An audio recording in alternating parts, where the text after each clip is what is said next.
사도행전 12장 1절 13장 3절 말씀의 흥왕 2편입니다. 13장 1절을 보시면 이방 선교의 중심축으로 부상한 안디옥 교회의 선교, 안디옥 교회의 선지자들과 교사들을 소개하고 있습니다. 선지자 직분은 성경의 기록이 완성되면서 사라지게 되는 직분입니다. 1절에 5명의 안디옥 교회 지도자들의 명단이 나오는데 이들 중 누가 선지자고 누가 교사인지는 불분명합니다. 5명의 이름 가운데 바나바가 처음 나오고 사울이 마지막에 나오는데 이는 당시 안디옥 교회에서의 영향력 때문이었을 가능성이 높습니다. 한편 바나바와 사울은 잘 알려진 사람인 반면 나머지 3사람은 잘 알려지지 않았습니다. 먼저 시므온은 니게르라고 불리웠는데 니게르는 검은이라는 뜻입니다. 아마도 아프리카 흑인 출신의 개종자로 추정됩니다.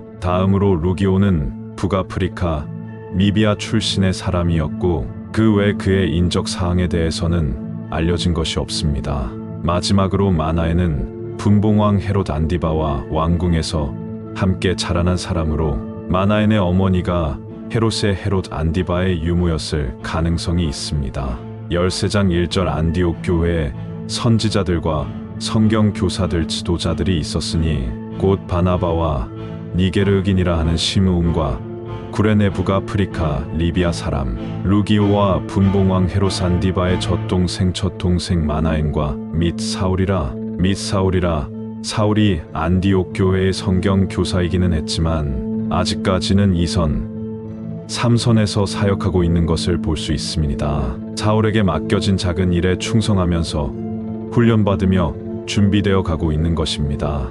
2절 말씀 주를 섬겨 금식할 때 아마도 안디옥 교회의 5명의 지도자들과 온 성도들이 이방 선교라는 이 중요한 문제를 놓고 하나님의 뜻을 구하는 기도를 하며 금식했던 것으로 보입니다.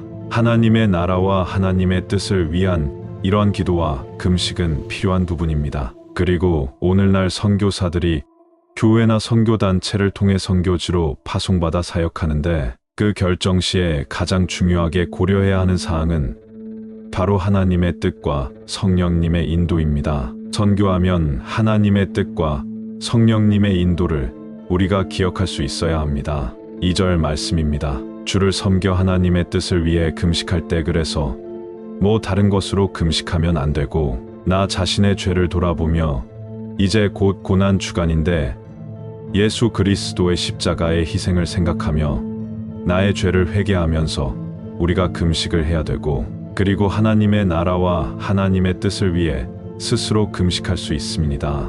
하나님의 뜻을 위해 금식할 때에 성령님께서 응답하여 이르시되 내가 불러 시키는 이방 선교를 위하여 바나바와 사울을 따로 구별하여 세우라 하시니 이처럼 선교의 중심에는 반드시 하나님의 뜻과 성령님의 인도가 있어야 합니다. 하나님의 뜻과 성령님의 인도를 따라 선교를 해야 하는 것입니다. 이렇게 사울이 준비되자 하나님께서 직접 사울을 구별하여 선교사로 세우시게 됩니다. 3절 이 안디옥 교회의 온 성도들이 이방 선교를 위해 하나님의 나라와 하나님의 뜻을 위해 금식하며 기도하고 2사람에게 안수하여 보내니라. 선교사로 파송하니라. 안디옥 교회 성도들에게 있어 바나바와 사울 같은 훌륭한 지도자를 이방인 선교사로 파송한다는 것은 교회 입장에서는 큰 손실로 생각될 수 있는 부분이었습니다. 하지만 안디옥 교회 성도들은 하나님의 뜻, 이방 선교를 위해 바나바와 사울을 구속하지 않고 능동적으로 파송해 주었던 것입니다. 오늘날의 교회들이 생각해야 하는 부분입니다. 그리고 안디옥 교회가 성령님의 인도를 따라 교회의 핵심 인물, 성경 교사로서의 역량이 충분히 검증된 바나바와 사울 2 지도자를 선교사로 파송했다는 것도 우리가 생각해야 하는 부분입니다. 그만큼 교회의 선교가 교회의 그 어떠한 다른 일보다도 중대하고 중요한 일임을 사도행전은 시사하고 있는 것입니다. 이제 4절부터 14장까지는 제1차 전도 여행이 보도되고 있습니다. 그 내용은 다음 시간에 살펴보도록 하겠습니다. 3월 셋째 주일을 맞아 허락하신 사도행전 12장 1절에서 13장 3절의 말씀을 한 주간 동안 깊이 묵상해 보시기를 바랍니다.